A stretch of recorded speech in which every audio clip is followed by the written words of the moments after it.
Today we come to the close of our comeback story, our comeback series. I think I'm going to miss seeing Van Kiffin kick that field goal every week. Some of you can miss kick six. How many times you go to church and get to experience that every week? But I want to talk today. Here's our theme: is waiting on your comeback. Because as we've gone through the last few weeks, we've seen all these great Bible stories of great comebacks, and we've heard testimonies on this stage every week of people who've made comebacks. And if you go to the lobby and you start reading those cards on the crosses, man, you'll just be overwhelmed by what God has done. But I know there's got to be some of us who are sitting here thinking, when's my comeback coming? I hear all these stories. I hear the stories in the Bible. I hear other people, and it's just not coming. I'm waiting, and I'm ready for it to happen to me. Guys, let's just be honest here. Most of us are not good at waiting. I'm not. I hate to wait. If I go to a restaurant on Friday night and they tell me there's a 30-minute wait, I'm going to another restaurant. Anybody ever going through a drive-thru? You're driving up to the drive-thru.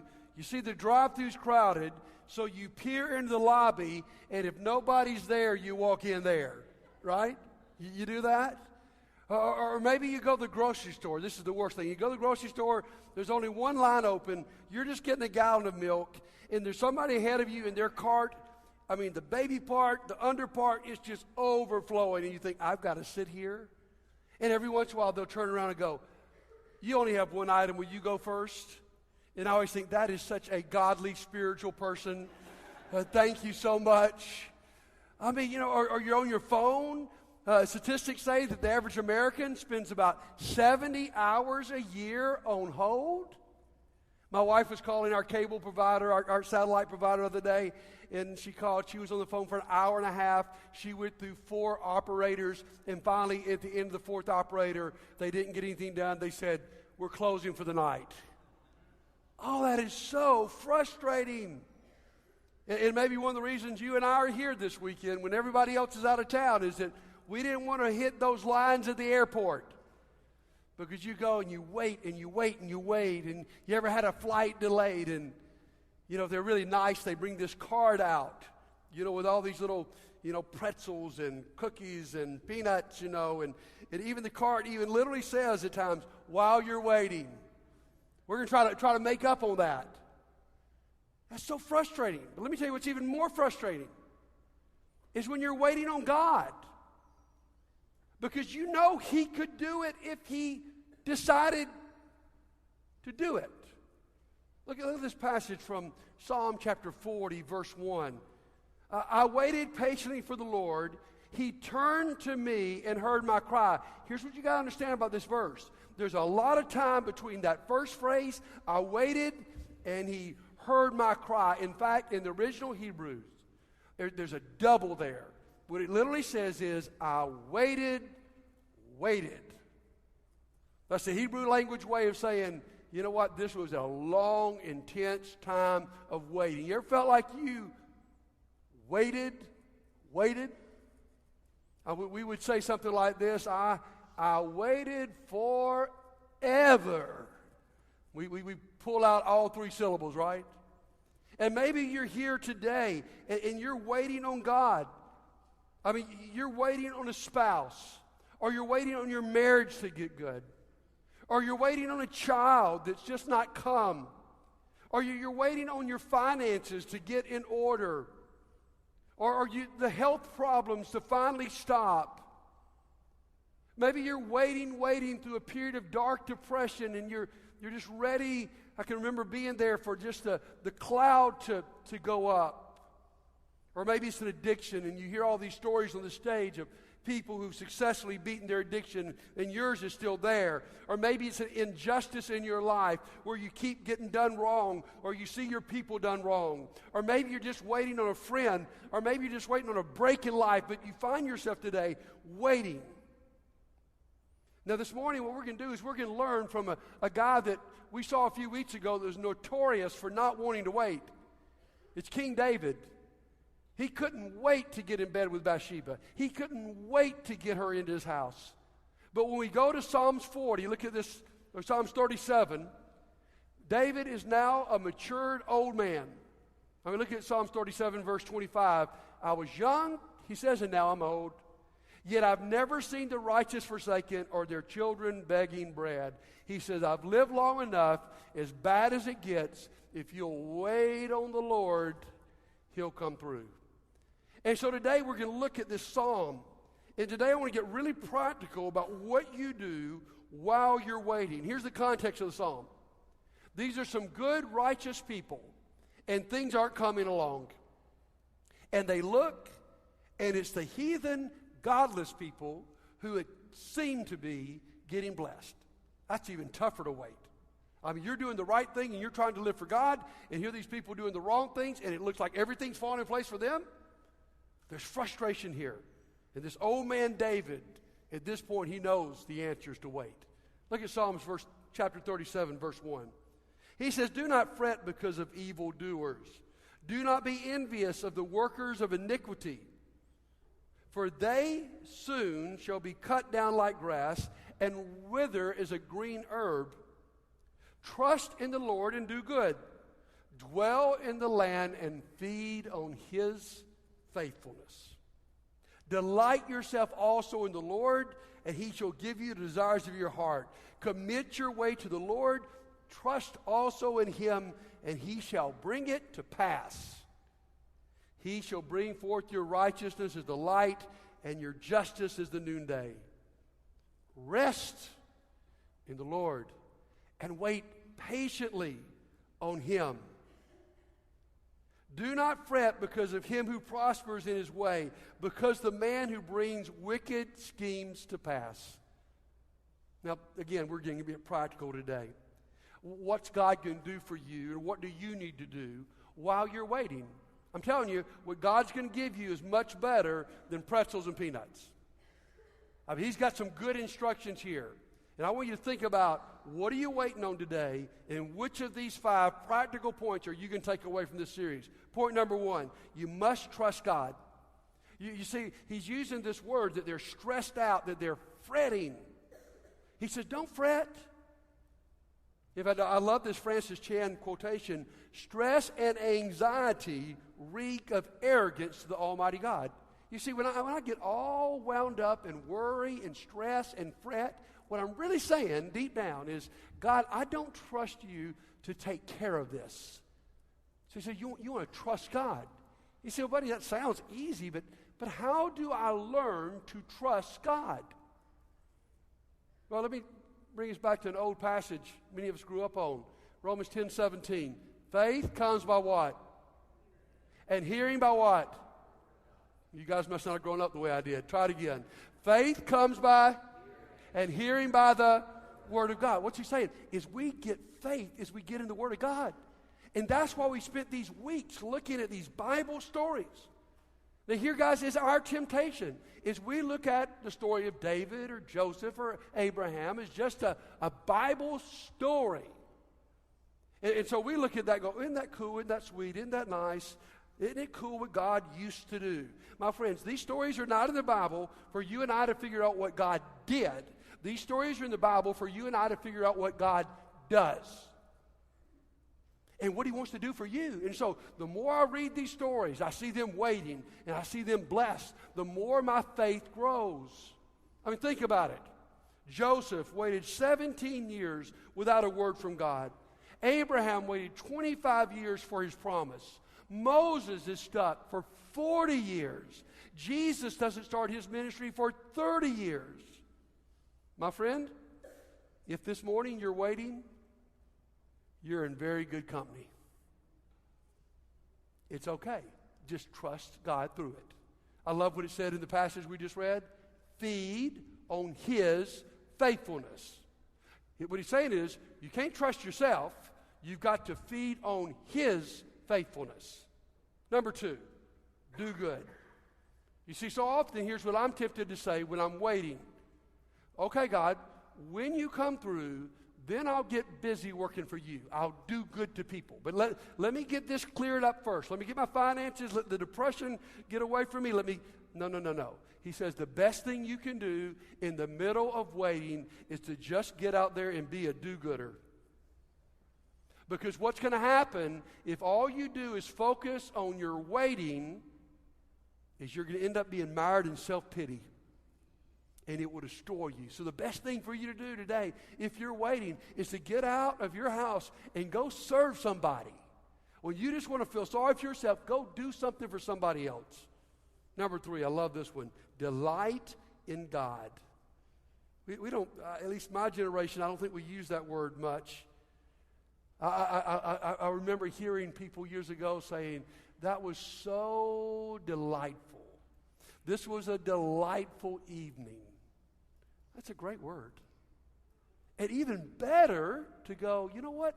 I can delight in the Lord. Often we think about being scared of the Lord. The psalmist says you delight in him. And you don't just delight in him when everything's going your way. That would be easy. When everything's not going your way, he's your delight. In fact, it may be where you meet him. I like a quotation I heard years ago.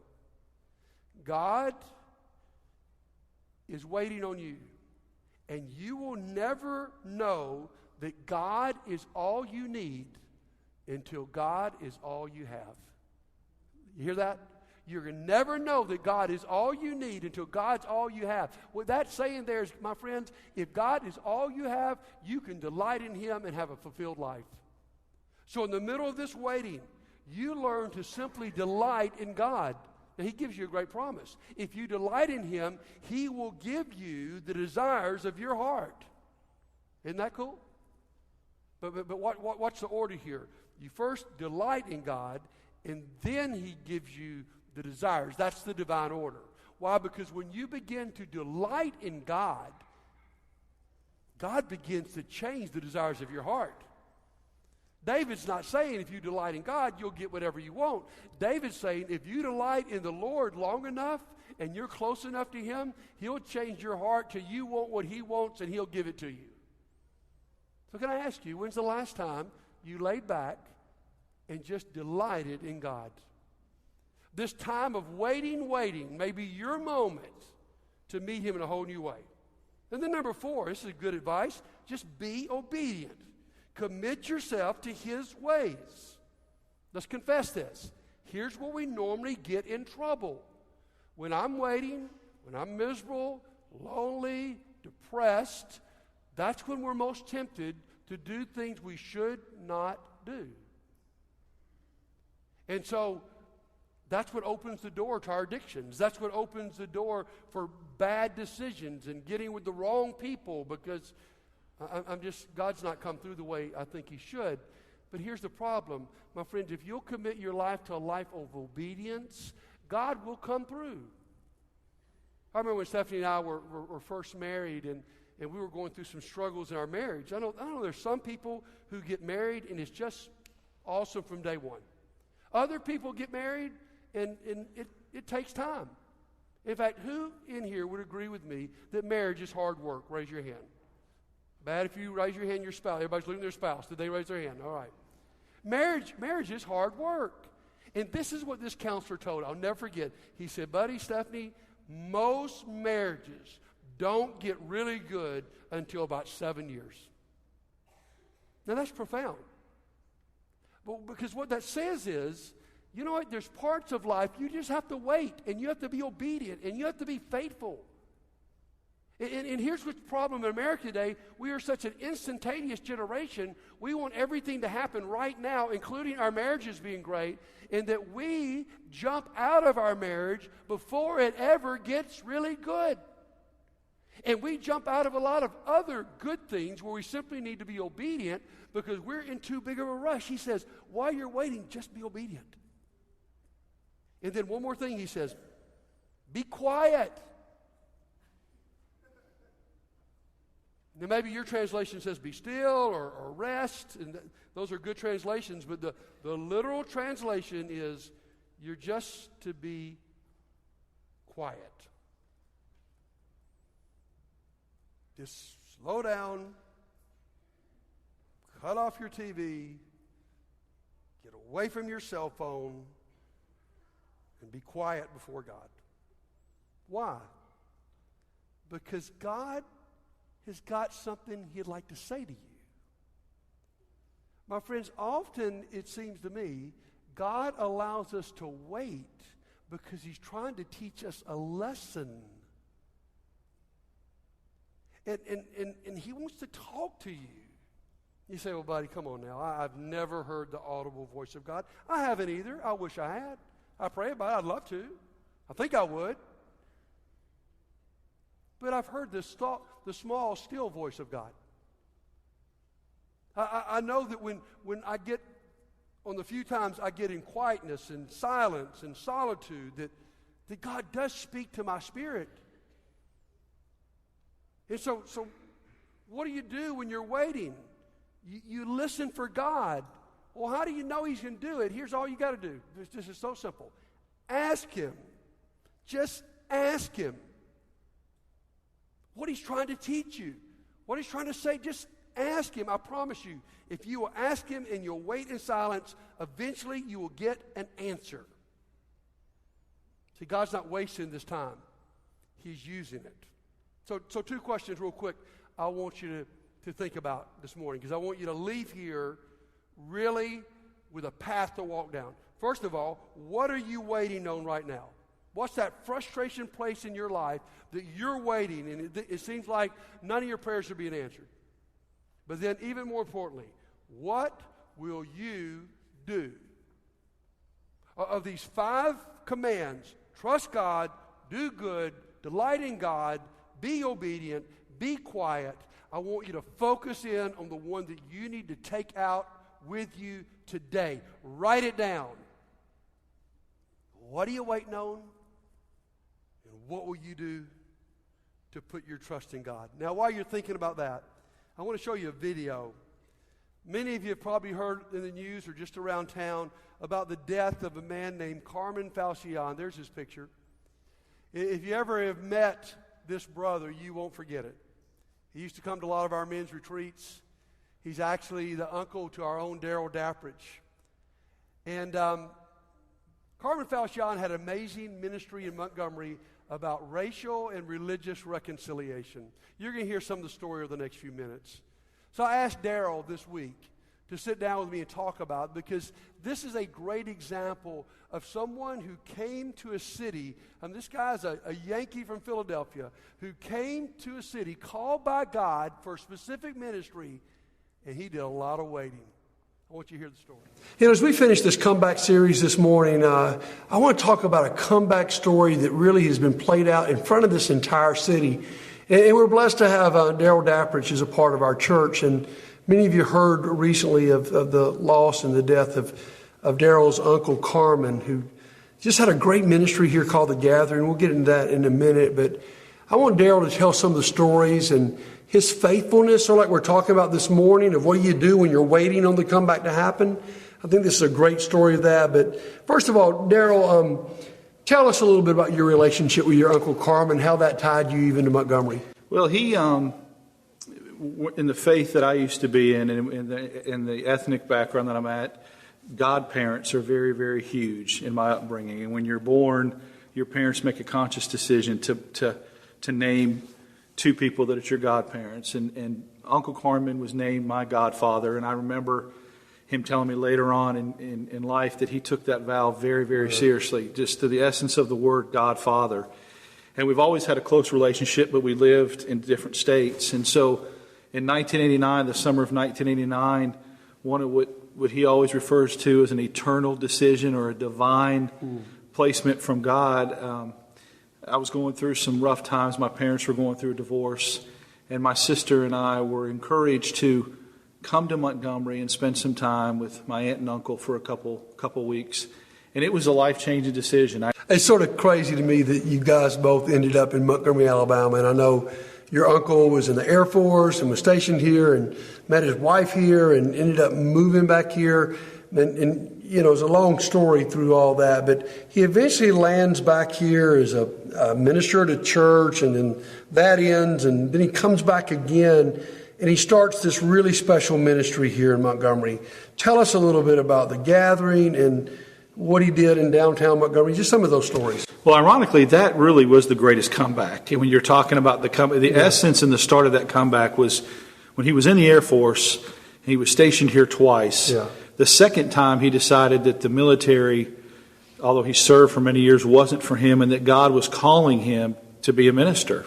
So he left the Air Force with 5 months left in gaining a lifetime of retirement and all that, which was really a leap of faith, and had his own church called Grace Covenant out on Troy Highway. He had that church for a while, and that church basically got taken away from him. And he went on sabbatical for about 2 years, just was a civilian, did secular jobs. He prayed, Lord, what do you want me to do? And, the Lord, to him, revealed himself that he wanted him back here in Montgomery, Alabama, to start a ministry called The Gathering that focused on race and religion reconciliation, that we're all one, enough of the infighting and the different views, and there is things to deal with that happened in the past, but let's focus on what God wants, and we're all His. And so he kept fighting that, feeling like he didn't want to go back to the place that he felt like his greatest failure was. Wow. And that he just said that God kept telling him and tugging it on his heart that I'll provide if you obey. So that comeback of him coming back to this city and starting a ministry from scratch on faith-based in 1995 grew to what it is now and what it has become, and why there's so much recognition of who he is in this city is based upon that ministry and everything that he did to reach out to people. So he comes back to Montgomery, Alabama, the cradle Confederacy, the birthplace of civil rights. Why he chose it. And I figured that he chose that. And so I know a lot of what he's known for were his prayer walks downtown. What did he do in those? He was the most relational person that I ever met. Somebody that goes to this church that knew him really well, felt like if you were having a conversation with Uncle Carmen, you were the most important person in the world. That transcended into his prayer life. He felt very much like he used to call him Papa God, and that his relationship with the Lord and with Jesus was that of somebody that he would just share a conversation with intimately.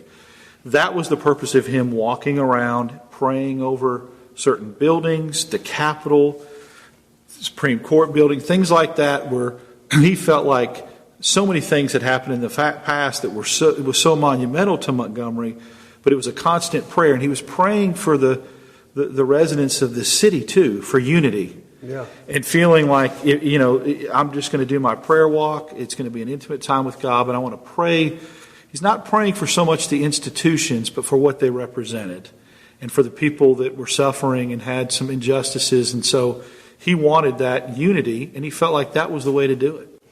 Now, I want to get to some of the success here, but I know there had to be lots of years where he's praying these prayers and trying to bring this city together where there was not a lot of visible fruit to see of that. How did you see his faithfulness through that? What sustained him through that? We would talk a lot about sometimes he would get frustrated where he felt like there was agendas being, where people felt like, there was a lot of bitterness and a lot of agenda coming forward rather than trying to focus on the things that were really, really important. And I think the thing that frustrated him the most is when two people of faith were infighting, whether it was two congregations, two different religions, two different races that were both Christians, infighting about things that were not what he would call upward or heavenly. So what he would do is he would tell me that he would just continue to pray the prayer that he needed to remember that it was in God's timing, not his. He wanted instant results. Yeah, I know we all. And he felt like, am I making a dent? Is there any kind of progress being made? And there was. I mean, there was baby steps along the way that I think encouraged him to keep going because he would see progress. Sure. So his faith was tremendous. His relationships with other people really sustained him. Good. A couple of breakthrough stories I want you to share, and one just over the last few months before his death. But tell about the encounter he had with George Wallace. Well, obviously, when you talk about race reconciliation and you talk about what everything happened in symbolism and everything, George Wallace was it. And when Uncle Carmen was here in nuclear medicine in the Air Force, he had to do some x-rays on Lurleen Wallace, and that's when they found the cancer. And He remembers George Wallace being very, very rushed and feeling like he needed to leave and get on the campaign trail. And Uncle Carmen carried that around with him, some bitterness and some anger. And then, so years later, he was having some sort of march or walk or rally that was based upon race reconciliation. And George Wallace called his home to talk to him about perhaps being a speaker, because as many of you guys know, or most people know, that later on in his years, George Wallace asked for forgiveness. He attended some African American churches. So him and Uncle Carmen reconciled in a way where Uncle Carmen asked him for forgiveness for carrying that around all these years towards him. Mm-hmm. And George Wallace asked for forgiveness about a man who was trying to lead the city out of the race problems, and that what his impact and his role. And they prayed together and they cried together, and I think they attended a church service together. But that was a real breakthrough, that before George Wallace passed away, he confessed to Uncle Carmen about some things that he had done in the past that he wished he could have changed. And then Uncle Carmen turned around and confessed and said, I've held a grudge towards you all these years that's not been scriptural, and please forgive me for that. What a beautiful story. I'd like you to tell this, because I think it'd be so encouraging to the people here at Landmark. About a few months ago, when Uncle Carmen found out about some of the reconciliation that Landmark's been doing with the Southside Church, what he expressed there, what that meant to him, I think that will encourage us along our path. Well, I remember him telling me that, be very, very proud of the church you go to, not in an unscriptural way of pride, but the fact that you guys are paving the way a lot, and it's a model church and what you're doing with Southside. And that's exactly what the gathering is about, is breaking down barriers. If it's two Baptist churches from different ethnic backgrounds. I'm so glad that God gave him those signs of that comeback he'd been praying for all those years. But, just in close, Daryl, now your Uncle Carmen is experiencing the ultimate comeback.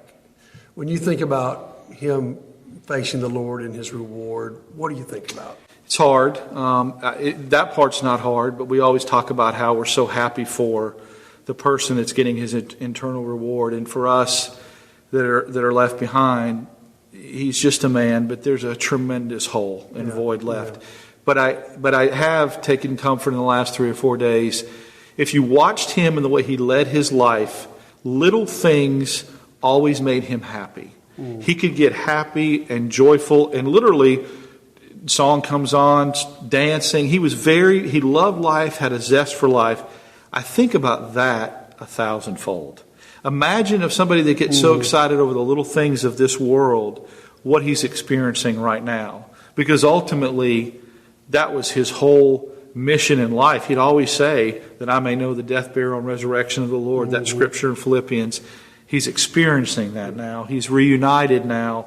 And the fact that he is up there making the most of that does help in the dark times. It's been a rough few days. But for me, in thinking about what he just had a small taste of on earth, and he used to tell us that, we would talk about it, and we never ever took for granted our relationship or the times with the fellowship. He would say, we would say, how blessed we are to be able to enjoy this relationship.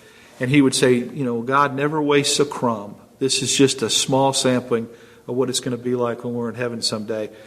I know he's experiencing that and enjoying that, so that helps.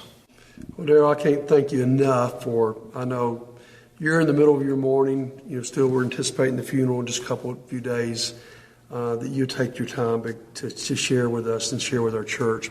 I love that story. I love hearing Daryl talk about it. And there's going to be a big funeral next Sunday afternoon, I believe, at First Baptist for his uncle.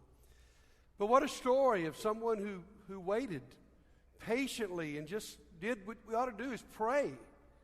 And so I want to make one more point as we close out here this morning is never forget that while you're waiting, God's working. While you're waiting, God is working. Beneath this, he's molding you. He's molding the people around you. He's molding the church. He's molding the community. You see, so often we think, we're just waiting. But the truth is God is shaping us. In fact, I would say this to you this morning, that there are no wasted moments. I think that's why we love Romans 8:28 so much, is because what it says is the good and the bad, the ugly, the beautiful, everything in my life works together for something good. And so if you find yourself in a waiting period right now, let me encourage you with the good news is that God is working. Whether it is to prepare you for a ministry here or prepare you for blessings on this earth, or it might be simply to prepare you for heaven.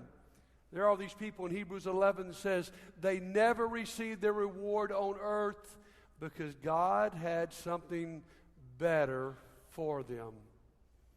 And God's preparing you for that. I like this story. I read about this couple that was going to the airport, and they knew it was going to be long waiting lines, so they went really early, went through security, got to their gate. They're ready before anybody else. And then everybody else comes, and they start boarding the plane, and everybody else is boarded except them.